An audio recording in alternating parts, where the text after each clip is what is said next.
Hello, hello, and welcome to my thought on Wednesday, a nice, dreary, but warm Wednesday in London. I've been talking in the past couple of days about lots of issues with transgender people and with gay people, and it reminds me of the fact that my generation lived in such a completely different world, not necessarily better or worse, but completely different, where gender was not a choice and was never discussed, was accepted. So those of us still alive now do not want to insult anyone, do not want to um, cast any doubt on anybody's self-image, and want to be politically correct.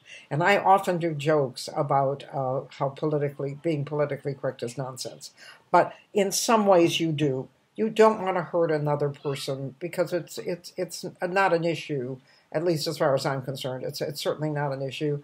And whatever you think your gender is what your gender is, and it's fine with me, and I will treat you that way. However, adjusting to that has never been easy for people in my generation. And the story that I'm going to tell you is about my first real exposure to the fact that I am not the liberal, free thinking human being I always thought I was. I had just started in burlesque. I had just started in burlesque, and as people know that have seen me, I really don't take off that many clothes. But I was part of a burlesque community, and I was invited to do my burlesque routine at Harbin Hot Springs in Northern California. And I don't know if anybody knows anything about Harbin Hot Springs, but it's an amazing area where you can go and you can choose to be naked or clothed, very new age.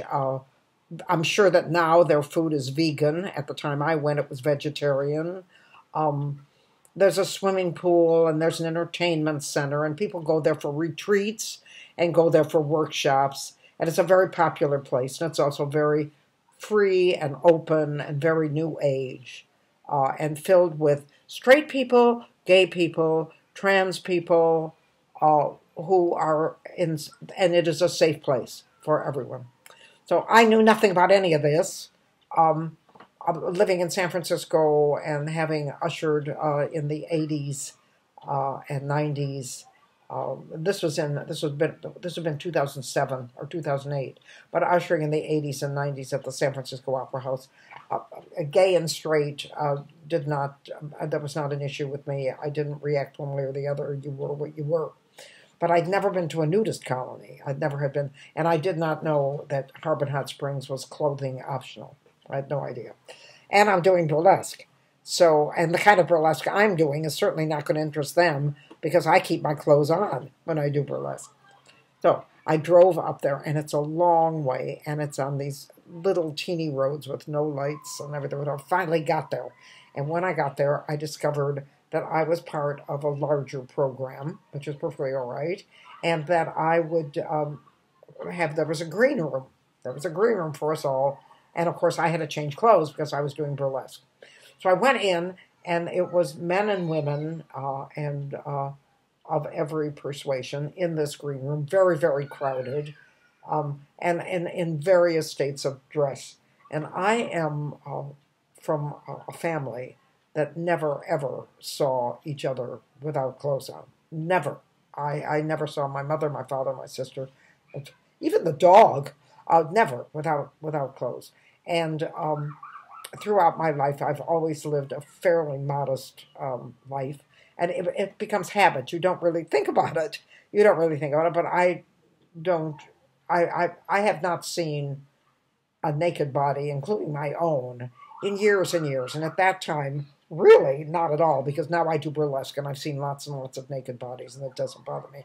But then I was just beginning, and I had never seen it. So they were all changing. They had no problem changing in this group room. And I went into the shower to change. And when I came out, I did burlesque in front of a group of people that had far less clothes than I did when I finished my act.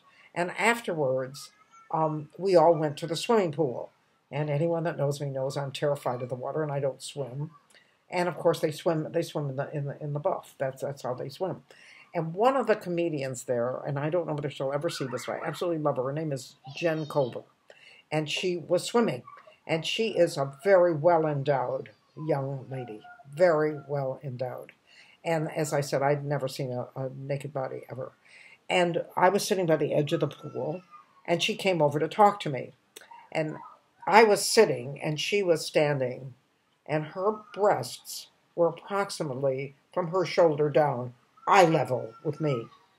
And you try when you're my age not to stare and not to make any kind of notice of the fact that this woman is naked in front of me and her boobs are swinging to the left and the right. And I am trying really hard while we're carrying on a very intellectual discussion. It was about the quality of entertainment and the future of burlesque in comedy.